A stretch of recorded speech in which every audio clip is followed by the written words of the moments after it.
Hi, I'm Hal Roberts. This is Bridge City News. Here's some of the top stories we've been following. RCMP now say the bus driver was at fault following a tragic bus crash in Manitoba last year, which claimed 17 lives. The Canadian Taxpayers Federation is calling on the Alberta government to give Albertans a break this summer and pause the provincial fuel tax of 13 cents a litre. And it appears as though Israel may be headed to an all-out war with Hezbollah. TBN Israel's Yair Pinto will explain. Your nation, your province, your southern Alberta. From the heart of Lethbridge, it's Bridge City News with Hal Roberts. Thanks so much for joining us. RCMP say the bus driver was clearly at fault in a deadly crash in western Manitoba that killed 17 people last year. They will not be laying any charges. Mounties, however, say it's unlikely they'll ever be able to talk to him as he was severely injured in the crash near Carberry. They also say investigators found no explanation as to why the bus driver pulled out into an intersection of the Trans-Canada Highway when it was very unsafe to do so. The bus was bringing seniors from Dauphin to a casino when it crashed into a semi-trailer last June. School is wrapping up for many students and families preparing to head out for their summer vacation. Now, if those families are driving, they'll have to deal with some high fuel costs. Chris Sims is the Alberta director of the Canadian Taxpayers Federation, and she says the Alberta government really needs to give Albertans a break until Labor Day and pause the provincial fuel tax of 13 cents a litre once again. Yes, once again, because Premier Danielle Smith did the right thing, of course, when she fully suspended the fuel tax here in Alberta for an entire year. And so that saves families a lot of money. It's 13 cents per litre of gasoline and diesel. So if you're filling up a family minivan, that saves you around $10 every time you're filling up. If you've got a light-duty pickup truck, if you're heading out camping or going to a rodeo or something, that's saving you $15 every time you're filling up. And we're in this weird situation right now that here in our small government low tax bastion of Alberta, we're paying higher fuel taxes than they are in NDP Manitoba because their Premier Wab Kinew has fully suspended his fuel tax. So it's in this weird situation where Alberta drivers would save money if they waited to fuel up in Manitoba. Now, Bridge City News reached out to Alberta Affordability Minister Nathan Neudorf for comment on potentially pausing the provincial fuel tax once again, but he was unavailable to respond. A new report by Environment and Climate Change Canada says the carbon tax will cost the Canadian economy $12 billion this year. Ottawa released information modeling the economic cost of the carbon tax between 2018 and the year 2030. Based on this new information, the Canadian Taxpayers Federation says the carbon tax will cost the Alberta economy around $1.8 billion in 2024. That translates to around $372 per person. The study also says by the year 2030, the carbon tax will cost the Canadian economy $30 billion or $678 per person. In the end, it wasn't even close. Former Calgary Mayor Naheed Nenshi blew away his competition by securing around 86% of the vote to become the new leader of the Alberta NDP. Nenshi replaces outgoing leader Rachel Notley. According to our legislative reporter Tyler Dawson, Nenshi secured a record amount of votes. About 67,000 votes. That's a huge number of votes. When Jason Kenney won, he got about 35,000 votes. And when Danielle Smith won, I think she had 32 or 33,000 votes. So this is an absolutely overwhelming endorsement from the New Democratic Party members. This says a couple things. First of all, it gives Nenshi, a very, very solid sort of endorsement of his leadership. But it also suggests, or rather confirms, or is another bit of information about what we already knew, which is that there's been a huge increase in the NDP membership during this leadership race. Political reporter Tyler Dawson will also explain if the province will be moving forward with government auto insurance, potentially saving Albertans some money. That's coming up after Business News. The restrictions in Calgary prompted by a water main break could end sooner rather than later.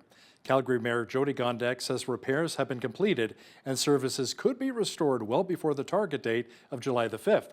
That's also the same day the Calgary Stampede is slated to begin. The water team is beginning the four-step process of fill, flush, test, and stabilize. They'll be filling the 2-meter wide pipe today, bringing it up to pressure. Through that process, the teams will closely monitor what's happening in that pipe. After that, they will flush it to make sure that there are no contaminants within that feeder main. After that, water samples will be sent to labs for testing and approval by Alberta Health Services. And then the city's entire water system will need to be stabilized before it can return to regular service. So there are still many steps along the way to restoring water service. The water main break at the beginning of this month led to people in Alberta's largest city being urged to conserve water, with calls to flush toilets less frequently and for folks to have less showers. The federal government announced that it is working with 17 First Nations in BC alongside the province to expand protection for marine ecosystems off the coast of the Great Bear Rainforest. Ottawa is committing $200 million to the initiative. The BC government is pitching in with $60 million and investors with another $75 million. Building on a proven, innovative, and Indigenous-led model that has already delivered over $100 million in investments, this latest initiative will simultaneously add about 14,000 square kilometers of new marine protected areas to the 16,000 square kilometers of existing protected area in the Great Bear Sea, and deliver hundreds of millions of dollars in investments to support Indigenous-led conservation and community development projects that will create countless good-paying jobs. This is huge and exciting for the coast. These funds will support collaborative management of new marine protected areas and will sustain jobs and careers in marine stewardship, conservation, research, and monitoring. The founder of WikiLeaks, Julian Assange, arrived in Australia after pleading guilty to obtaining and publishing U.S. military secrets. The deal with the U.S. Justice Department concludes a long and drawn-out legal saga. The plea was entered on Wednesday morning in federal court in Saipan, the capital of the Northern Mariana Islands, which is close to Assange's native Australia. It's also accommodated his desire to avoid setting foot inside of the United States. The deal required the internet publisher to admit guilt to a single felony count, but also permitted him to return to Australia without any time in an American prison. A reporter with the Wall Street Journal has gone on trial in Russia, being charged with espionage, a claim that he, his employer, and the U.S. government vehemently deny. We have more now from Emma Burrows from the Associated Press. Evan Gershkovich, an American journalist, has gone on trial for espionage in the Russian city of Yekaterinburg, around 1,000 miles from Moscow. He was arrested there while on a reporting trip in March 2023, a year after President Vladimir Putin sent his troops into Ukraine. Gershkovich, his employer, the Wall Street Journal, and the US government deny all the charges against him. The trial's being held behind closed doors, and the Journal said it's a sham. Gershkovich appeared at the start of his trial for the first time with a shaved head. He's facing up to 20 years in prison. Russian authorities claim he was gathering secret information for American intelligence, but the Kremlin's been accused of detaining several US citizens to use as bargaining chips in prisoner swaps.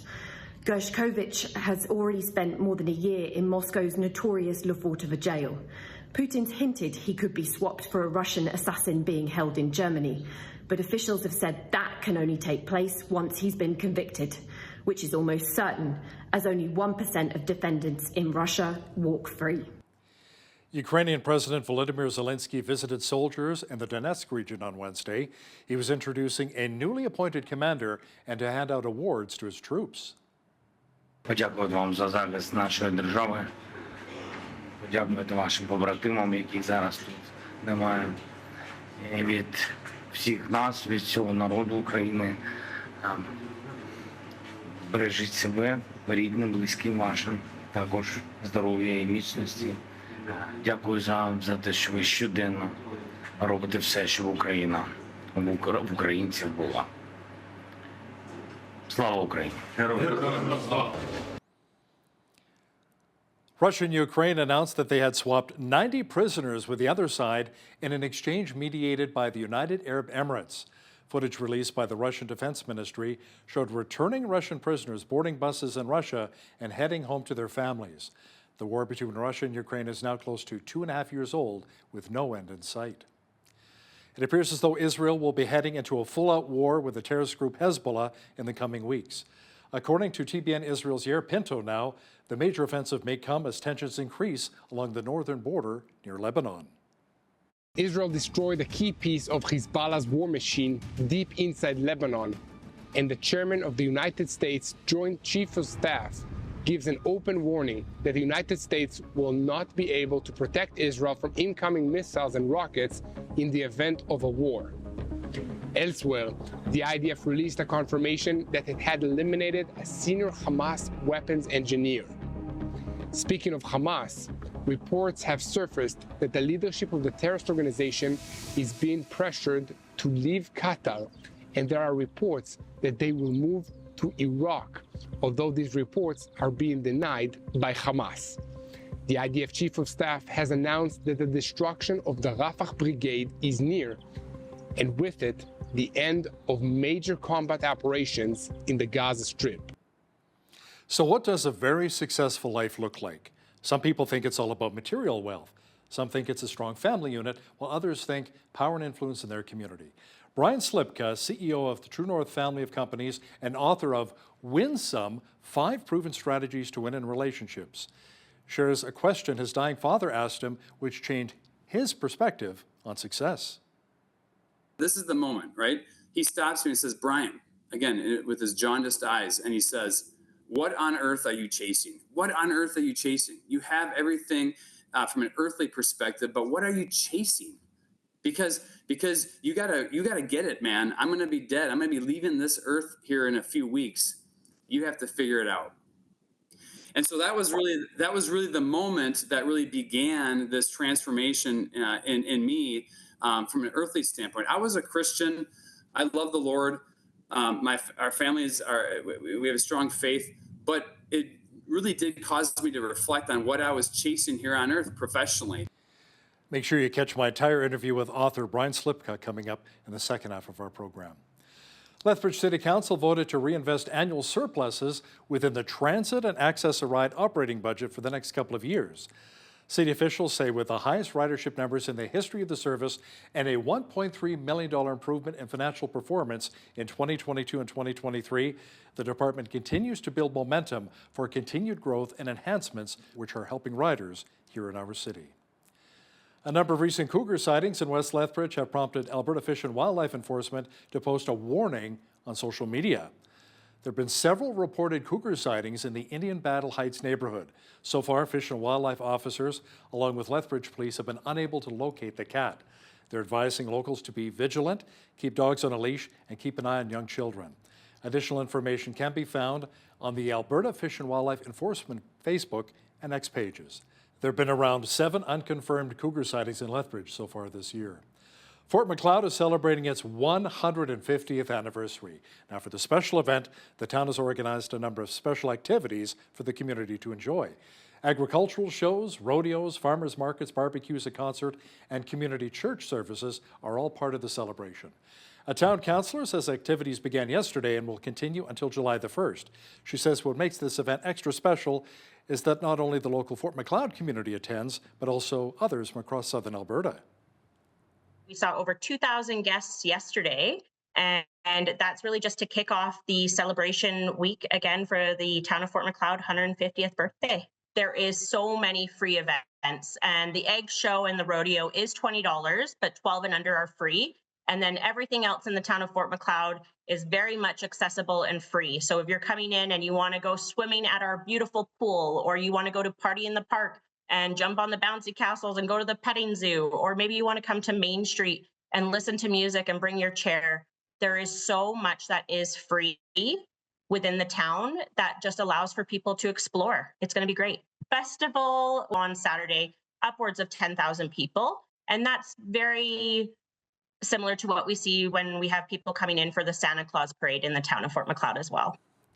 By the way, Fort Macleod's history goes all the way back to its days as a barracks for the Northwest Mounted Police that was set up in the late 19th century to deter American whiskey traders. A new study found that Alberta ranks as the province with the 5th lowest average star rating for hospitals. The survey done by Pressler Injury Lawyers analyzed data from Google reviews. The study looked at which province had the best access to patient care. Number 1 on the list was Manitoba, based on the analysis of 19 hospitals, followed closely by British Columbia, where 66 hospitals were analyzed. Quebec came in 3rd place, Saskatchewan was 4th, followed by Alberta, which had 74 hospitals analyzed. Nova Scotia was 6th, Ontario 7th, and New Brunswick came in at number 8. Very high temperatures over a long period of time can cause our bodies to break down. Now, that's according to a recent study in the UK, which says searing heat and high humidity can cause our organs to fail. Lewis Halsey, a professor of physiology in London, England, has the details. If it goes above 40 degrees, then we're entering a risk zone. Some people will be fine, some people won't, but this is where problems start to happen. So the organs of the body can start to fail, or at least start to work less optimally. The reasons for this can be what's called protein denaturation. So proteins sort of start to, their shape changes and some of them will start to pull apart. Okay, you get the very early signs of cooking, effectively. Internal systems in terms of heart rate increases, and there are subtle changes to the way that the heart beats each cycle as well. Ventilation rate, so how fast we breathe, that increases as well. You get flushing of blood to the periphery of the body, so more of our blood is being sent to the surface of our skin. It's why some people can look red when it's hot. Now, that blood going to the surface of the skin loses heat through the skin to the external environment unless it gets super hot. Nerve impulses won't work so well, so the body's not able to communicate internally as effectively, and biochemical reactions in the body will speed up because chemical reactions often operate more quickly at higher temperatures. So there's a range of reasons why, from about 40 degrees C onwards, and it's only subtle at 40 degrees, but as body temperature continues to increase, those problems get worse and worse until you can end up with organ failure, and if you get heart failure, that will result in hypoxia, so low oxygen in the body, less oxygen getting to the brain. Well, no 40-degree temperatures here in southwestern Alberta, but still a fairly nice day. There's a chance of some rain developing tonight, cooling things off just a little bit. Full weather details are on deck.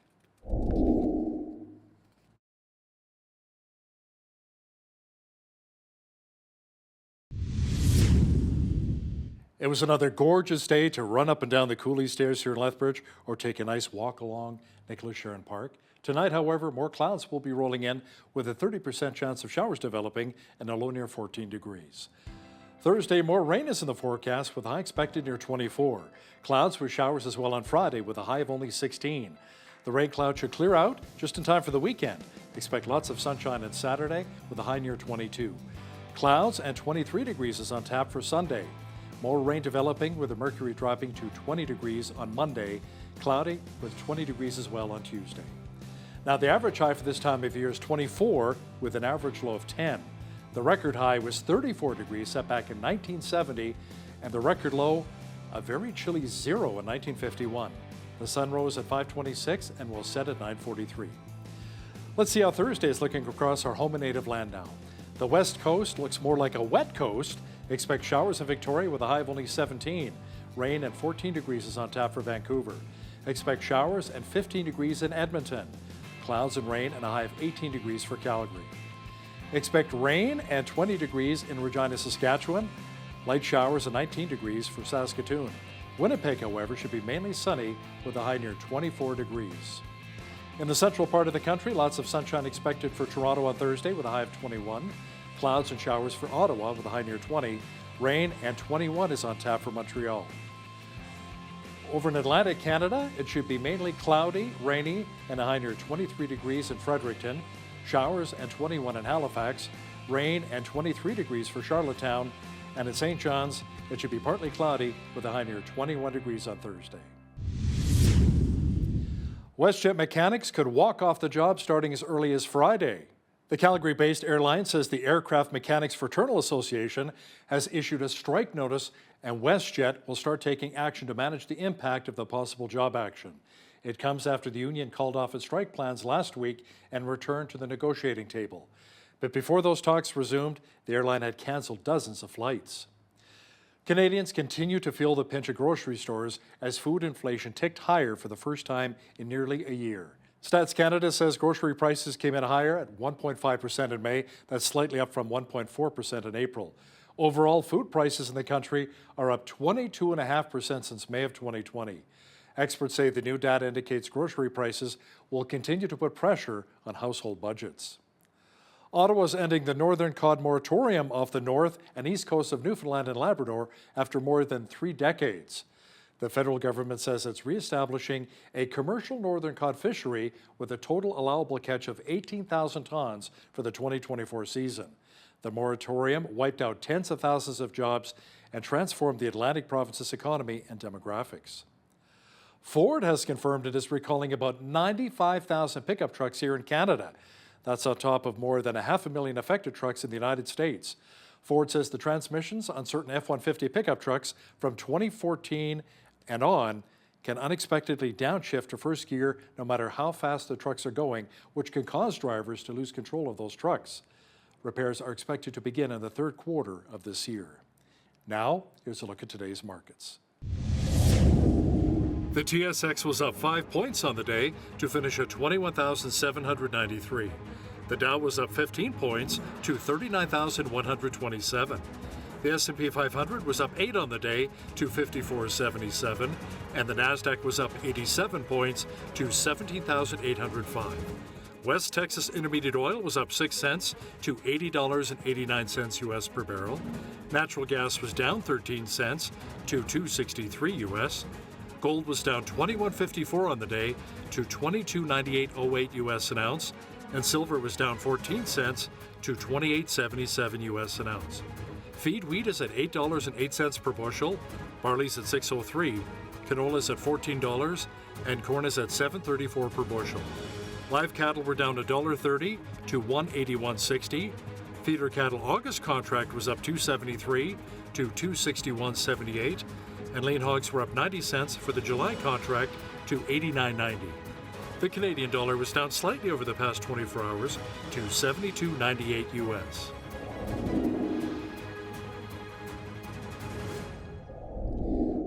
Recapping one of our top stories, a new report by Environment and Climate Change Canada says the carbon tax will cost the Canadian economy $12 billion this year. Ottawa released information modeling the economic cost of the carbon tax between 2018 and 2030. Based on this new data, the Canadian Taxpayers Federation says the carbon tax will cost the Alberta economy around $1.8 billion in 2024. Some political pundits say former Calgary Mayor Ned Nenshi, who's now the new leader of the Alberta NDP, is more of a centrist. Will that lead to infighting within the party with those who lean more heavily to the left? Our legislative reporter Tyler Dawson will give his thoughts momentarily. When you see news happening in your community, be sure to drop us an email at info@bridgecitynews.ca. Also, check out our website anytime to see a number of stories and interviews. Here's today's Bridge City News Community Calendar. The Lethbridge Senior Citizens Organization is looking for volunteers to take part in their Drive Happiness program. This program is to help seniors in our community who are facing extreme loneliness due to lack of accessible transportation. Volunteers drive clients to their medical appointments, pick up groceries, and take them to important life activities. If you're interested in this opportunity and for more information, visit leftseniors.com/volunteer drivers. Do you have a heart to serve our community? Streets Alive Mission is looking for volunteers to help make sandwiches, sort incoming donations, assist with Foot Friday, and many other opportunities to serve, receive training, and to provide support for this important cause of bringing hope to the hopeless. Visit streetsalive.ca to fill out their volunteer application or call 403-320-1159. And that's today's Bridge City News Community Calendar.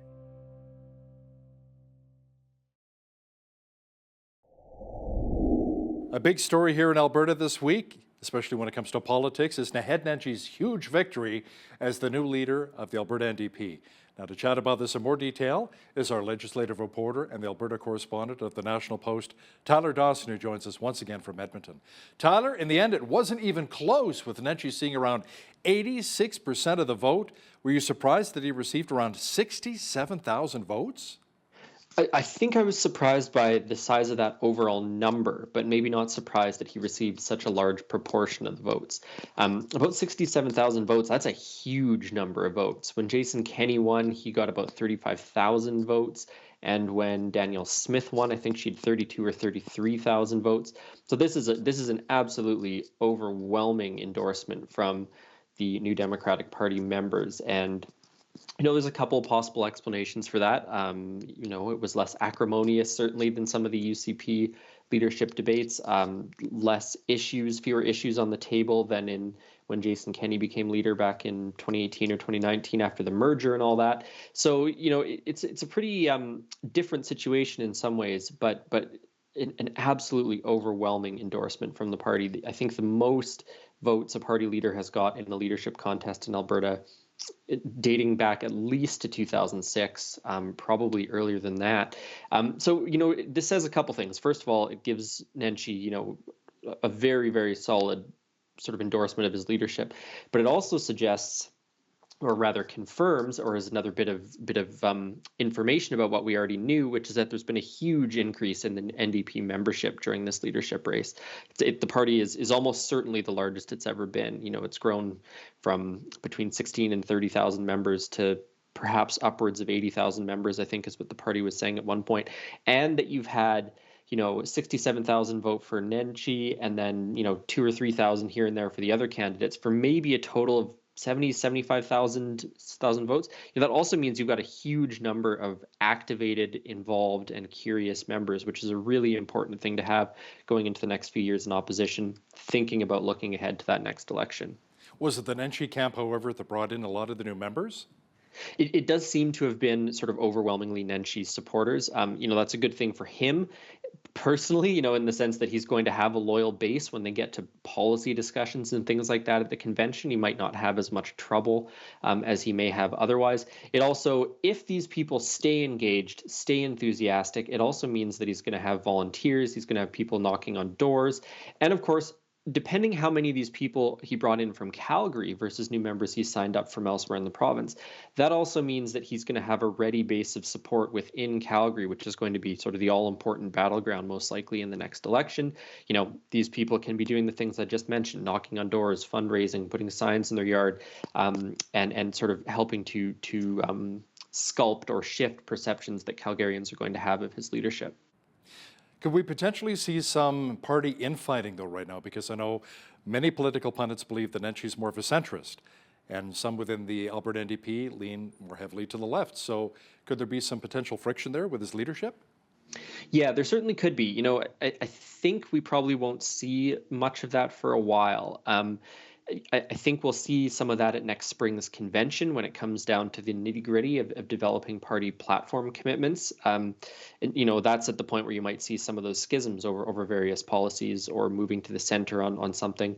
So yeah, I do think there could be some of that friction. Now, the question, of course, is what's the overriding motivating factor for NDP members right now? And it's probably defeating Danielle Smith in the UCP. So are you going to see that much infighting before the next election? It's certainly possible. I think we're going to hear about it, but I suspect that party members are going to rally behind their leader because there is this all-consuming, most important of all goals, which is to win the next election. At that point, I would imagine seeing some friction, perhaps more public, perhaps some of the similar stuff to what happened to Jason Kenney when he was premier. But, I just think that unifying, motivating force is probably just so powerful that we won't see that much of it for a little while.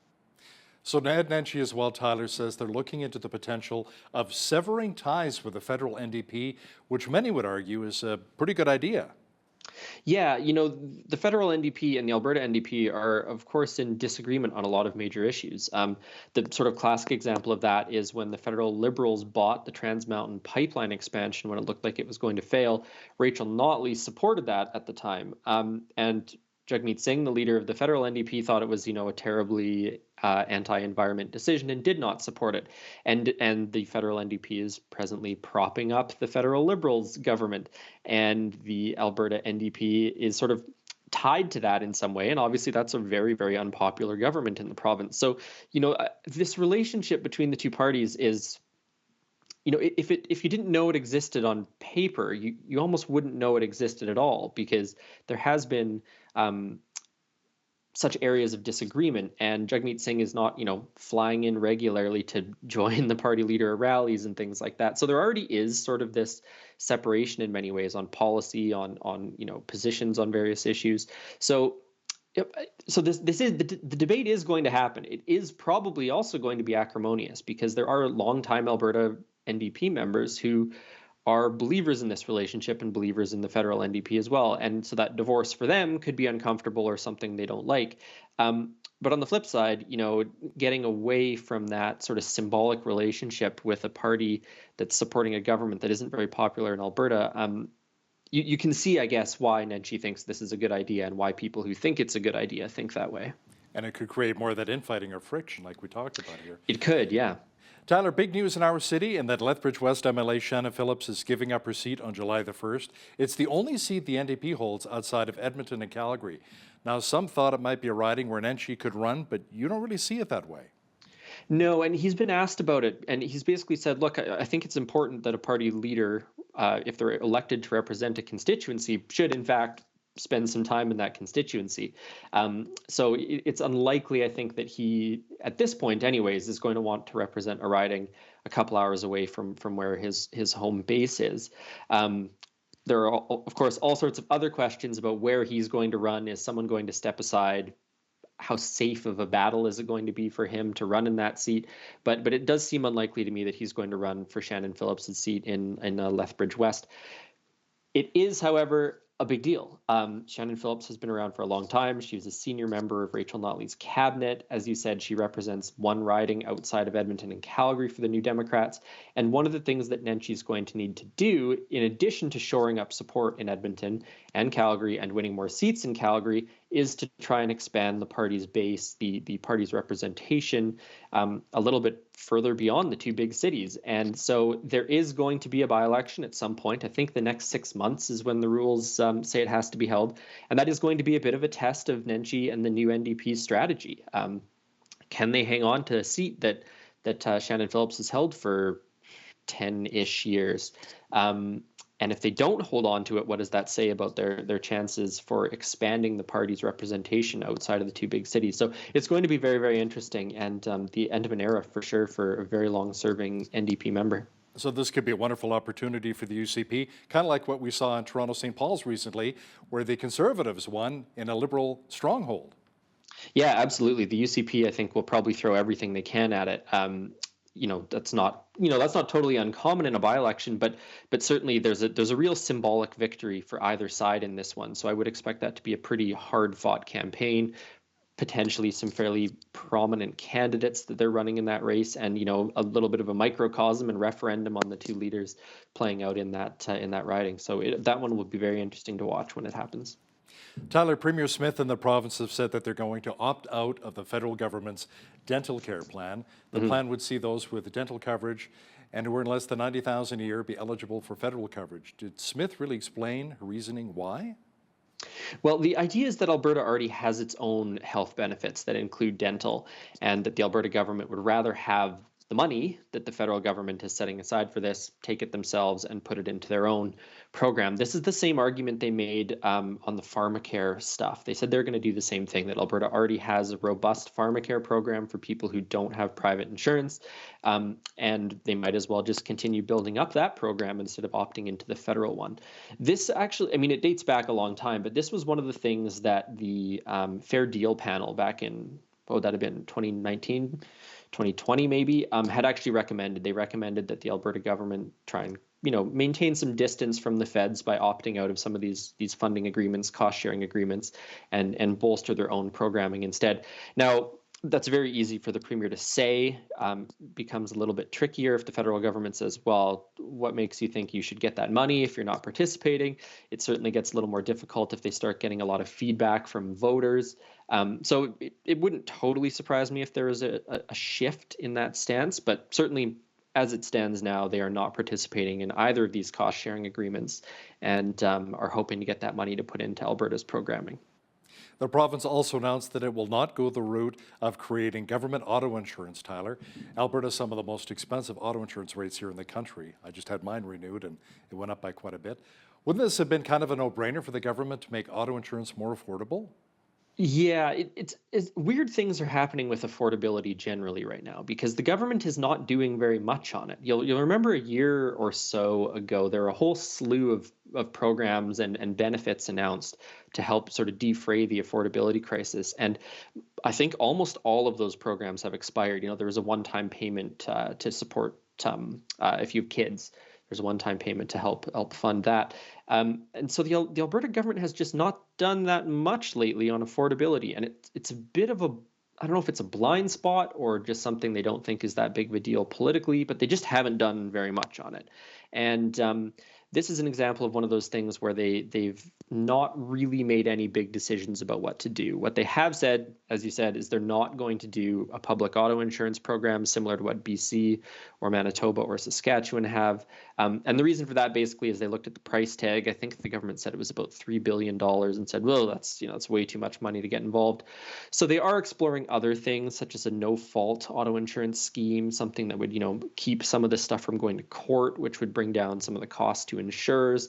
There was a rate cap back in November 2023, but that actually doesn't appear to have done much of anything. Insurance costs still went up by about 5.5% for Albertans. There's just a report released this week on that. Bit of an odd situation, and you're right that it does seem like a no-brainer to have done something. Whether public auto insurance is that something is a little bit harder to say, but certainly not a debate that's going away anytime soon. I mean, I had mine renewed the other day as well, and spent part of the day yesterday on the phone, wondering why the heck I'm paying more than I did when I was a 17-year-old with my first car. So it is what it is. That's right. That's what my mother used to say too. Now, Tyler, Premier Smith says her government will fight changes to the Federal Competition Act that critics say limits the ability of oil and gas companies to really talk about their environmental efforts. This is a really confusing one. And it's not confusing because the law itself is confusing. It's confusing because people keep getting it confused with a private member's bill from Ontario NDP MP Charlie Angus. This is actually, it goes way back to like the budget implementation bill of 2022 or 2023. And all it was is it's changes to the Competition Act, basically. And basically says that if a company is going to advertise its environmental bona fides, they need to be able to prove it. If they say their emissions went down 30% this year, they need to be able to prove that with whatever science they have. And the problem that has been identified by industry groups, by the Alberta government, is that the law as it's written now calls for sort of science based on a, quote, internationally recognized methodology or something like that.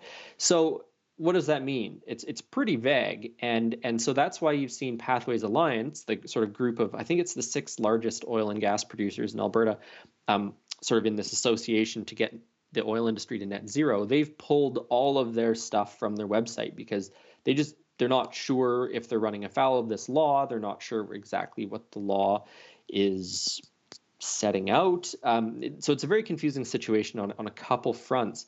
But the Alberta government obviously sees this as a huge problem, saying that environmental or energy companies can't talk about what they're doing for the environment. They're calling it draconian. They're saying it limits freedom of speech and limits advertising and things like that. So it's become this small thing that was in the budget implementation bill a year or whatever later that is now turned into a bit of a crisis. And essentially means that if someone doesn't like what a company is saying about their environmental record, they could go to the competition commissioner and complain about it, and that would start sort of the hearings process. But obviously, controversial for fairly obvious and straightforward reasons in Alberta. Hey, before we let you go, let's chit-chat a bit about the War Room for just a moment here. It's an initiative launched by Jason Kenney to brand itself as the Canadian Energy Centre, pushing back against environmentalists. Tyler, what's become of the War Room since Daniel Smith became Premier? Well, it's kind of languished. It never really was as influential or prominent as I think probably Jason Kenney had envisioned it being. People probably mainly remember it for the time that it went after that Netflix children's movie, Bigfoot Family, which was just a sort of a bizarre little fight that cropped up a few years ago. But it's essentially been disbanded expanded. The staffers that have worked for it have kind of been pulled into, I think it's the Intergovernmental Affairs Office. Now, they're still going to be doing research and producing content sort of under the branding of Canadian Energy Centre, but it doesn't seem to exist, or it will cease to exist as sort of an independent sort of arm's length entity of government. And Tom Olson, the guy in charge of it, does appear to have gotten the boot. And he'll get to enjoy his severance for the next few months. So a strange end to what at one point seemed like it was going to be a pretty big part of the Kenney government, and then just ended up being this weird sideshow that no one totally understood and no one took totally seriously. So a bit of an ignominious ending for the Alberta War Room. He's our legislative reporter and the Alberta correspondent for the National Post. Tyler Dawson, thanks again for joining us today from Edmonton. Thanks for having me, Hal.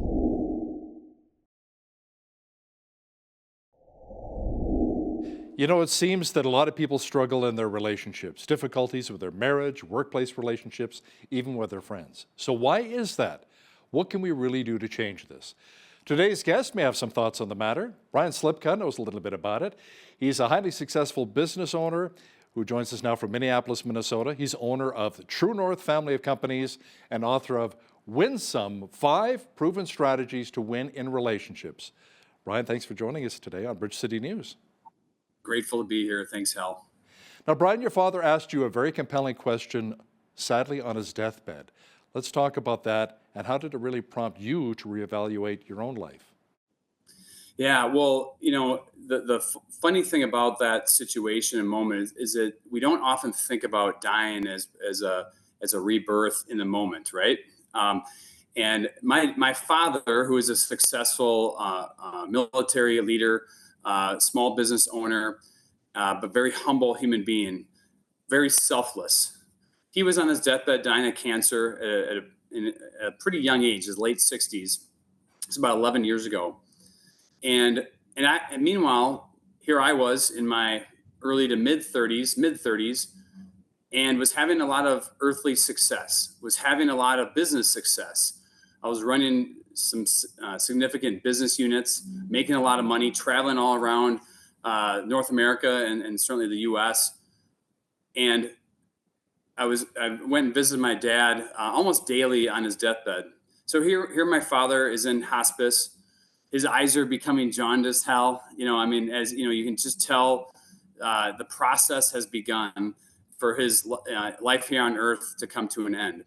And he was very comfortable with dying, by the way, which I think is a testimony to his faith and his belief in Christ and the gospel and the promises of the gospel. So that was awesome, right? But here I am, the mid-30s business guy, happily married of, you know, now almost 25 years, but at the time, 10, 15 years of marriage, 2 beautiful kids, traveling 200 days a year away from my family, but in a very prominent role and doing really well from an earthly sense, right? So I'm on my dad's deathbed, and I had come home, I'd gone and visited him over the lunch hour, and this story is so powerful, deeply personal. I'm complaining to my dad, during the workday, and he stops me. And this is the moment, right? He stops me and says, "Brian," again, with his jaundiced eyes, and he says, "What on earth are you chasing? What on earth are you chasing? You have everything from an earthly perspective, but what are you chasing? Because you gotta get it, man. I'm gonna be dead. I'm gonna be leaving this earth here in a few weeks. You have to figure it out." And so that was really the moment that really began this transformation in me from an earthly standpoint. I was a Christian. I love the Lord. Our families we have a strong faith, but it really did cause me to reflect on what I was chasing here on earth professionally. And that really led to a lot of other things that ultimately led to the True North family of companies, as well as the book Win Some. Now, you used the life of a fictional ball player, Sam Masterson, to reflect the Win Some relationships, Brian. Now, despite having status, Sam feels like a failure. What motivates Sam to be open to making some major improvements in his life? So the thing about Sam, the protagonist in the book Win Some, that is so powerful, is I'm a mild version of Sam. And for all the folks who read the book, when you're reading it, just think of think of me, the author, I'm a mild version of Sam. And that's why this is so deeply personal, because we all have, whether in marriage, as a husband, as a father, as a friend, as a colleague, we all have moments in relationships where we have strife and where we have adversity. And it really comes back to the question my father asked, what are you chasing? And we can be chasing temporal things in the moments of the day, right? However, like Sam in the book realized, when he was focused on himself and his selfish thoughts and motives, even if he wanted to be and show love to others, if his focus wasn't on those others, it was met with peril and met with frustration and regret. And so the book is so deeply personal as far as how we all can relate to how that impacts us in different ways. And so the hope and promise and the prayer for everybody in the book Winsome is that you read it and walk away with through this fictional story where you're thinking like, wow, I actually have a recipe to handle adversity and situations better so I can have more deeply meaningful personal relationships that transcend the circumstance. So what do you think is at the root of Sam's failure to really connect with his loved ones and other people? Well, I think honestly, it's that he's chasing the right end game, but he's not processing the method in order to actually achieve the end game. So in other words, in Sam, he's a professional baseball player. Just to give you some insight for folks that are thinking about reading it, he's a professional baseball player. He's aging. He's getting injured a lot. So now he feels like he's disappointing his team. He's disappointed his agent. He had some family issues where he lost his wife. Unfortunately, she passed away, and he's got a son at home, and his son's a teenager. So he felt like he disappointed his wife. He's still grieving that. He's disappointed his son, who's a teenager, who needs his father. He's disappointed his dad, his son's grandpa, through different circumstances. And so through it all, he's got this underpinning of stress, just like we all can relate to in life, no matter where we're at in life, no matter what age, no matter where you are, whether you're a teenager or whether you're a grandpa. All these things people can relate to. The problem with Sam, though, is that he's focused on the circumstances, not the outcome. And when you focus on the circumstances, not the outcome or your desired outcome, what you find yourself doing is falling prey to our sin nature. And so the 5 tools that we really talk about in the book that Sam goes through in a very natural process through a mentor is he learns how to handle things a little bit differently as he approaches situations. And that's really the power in the book. Yeah, we'll talk about those tools in just a few moments here, Brian. But Sam strikes out not so much at the plate, but relationally with families and strangers. But it's an encounter with a cashier that really changes things. Let's talk a bit about that. Yeah, so in the book, we've all can relate to this, but he's a quasi celebrity, right? So people know who he is, and he's going through he's with his son, and he's going to pay for groceries, and he's just he's irritable, and for a variety of reasons, and he makes some big mistakes with how he handles a situation with the cashier, and he loses it.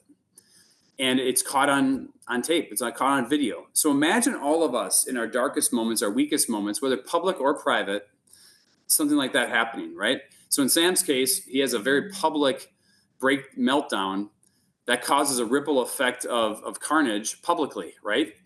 And that is really the tipping point for him to understand. And it's unfortunate it has to be a public event, but I think we all can relate in our lives the moments where we have regret. And if not publicly, oftentimes it's easy just to bury it and move on. And so public events are not, unfortunately for Sam, it was, in the moment he was upset, but fortunately for Sam, it was public. So it made him do an about face and get his act together. And so I think just reflecting on how that relates to all of us is extremely important. Now, a baseball colleague by the name of Mike helps Sam by introducing him to the Winsome concept. So how does he really build trust with Sam, therefore equipping Sam to build trust with other people? Well, he meets this clubby Mike, and a clubby is basically the guy who helps in the clubhouse with laundry and with all sorts of things. Builds trust with the players just by getting their stuff done. So he's not a person of high esteem or rank. However, he does have respect. And so in a moment of need, Mike's there to help Sam out with just some mundane tasks. But in the process, they have this deep conversation where Mike asks just a few questions of Sam. And that's where the relationship really starts. And now Sam realizes that Mike doesn't have a hidden agenda for himself or self-serving purpose like, frankly, he has in all of his thoughts. And he starts to realize that, man, Mike is really just trying to help me. And so that really begins the process where Mike can teach Sam the five tool framework of really recalibrating your brain to handle situations better, ultimately leading to deeper, more meaningful relationships.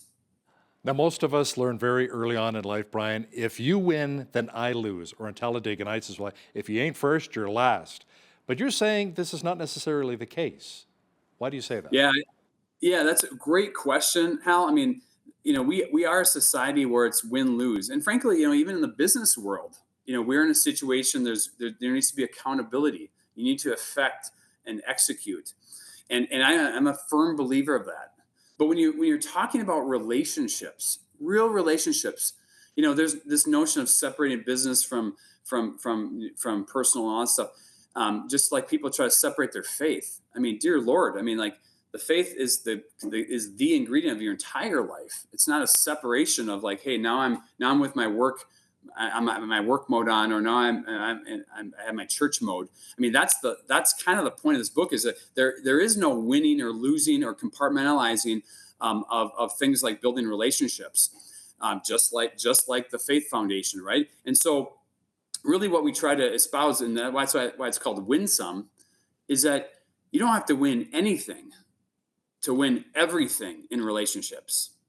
Think about that. You don't have to win anything in relationships to win everything in relationships. In other words, if you're chasing a win-lose scenario, like that's a flawed approach. The approach ought to be coming alongside folks and building in relationship in different ways, trying to help, serve, sacrifice.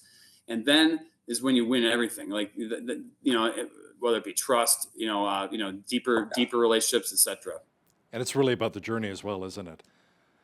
It really is. And, even from like a father or a son or a colleague, it's so relatable. So, Brian, what's really needed if we intend to serve others with a win-some attitude?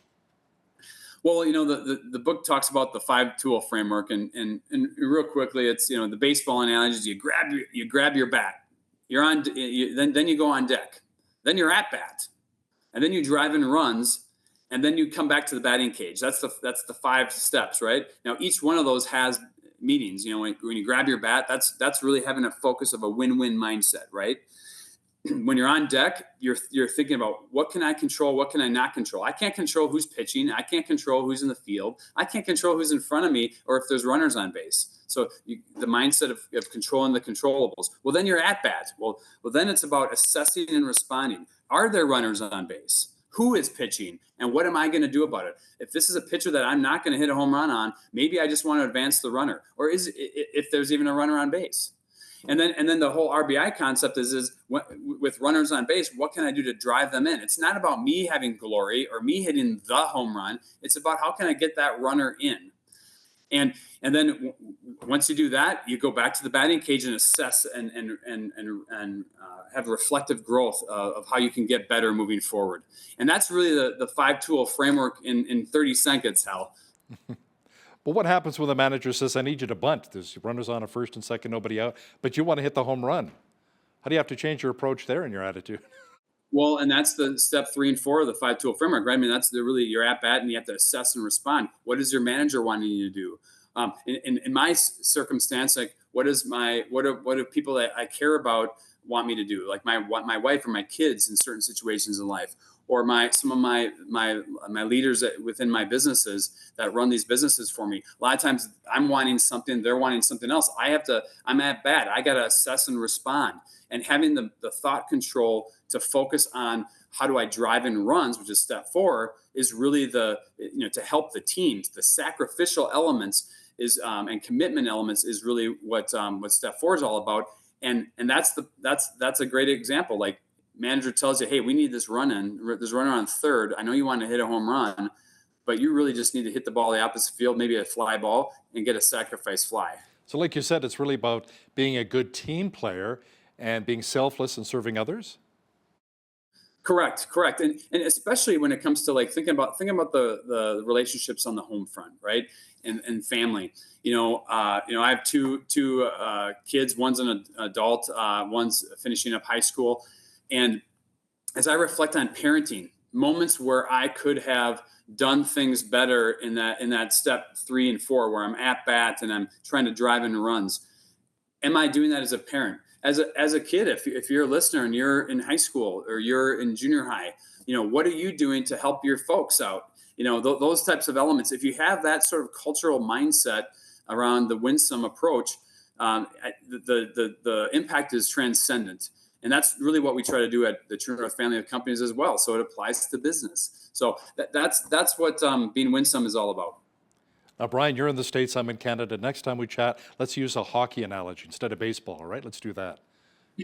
Well, it's funny because one of my employees is a former NHL hockey player, and he's always translating the baseball, because near and dear to me, to a hockey analogy. And so I shared with him that we had some of these coming up, and they were even expressing we need to have more hockey analogies.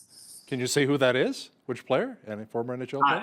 Yeah. Nate Prosser. He played for the Wild for a lot, and a couple other teams for 11 years in the NHL. Oh, very cool. Brian Slipka is the author of Winsome: 5 Proven Strategies to Win in Relationships. Thanks so much for joining us today from Minneapolis, Minnesota. Thank you so much, Hal. Appreciate being here. On behalf of all of us here at Bridge City News, I'm Hal Roberts. God bless, and thanks so much for watching.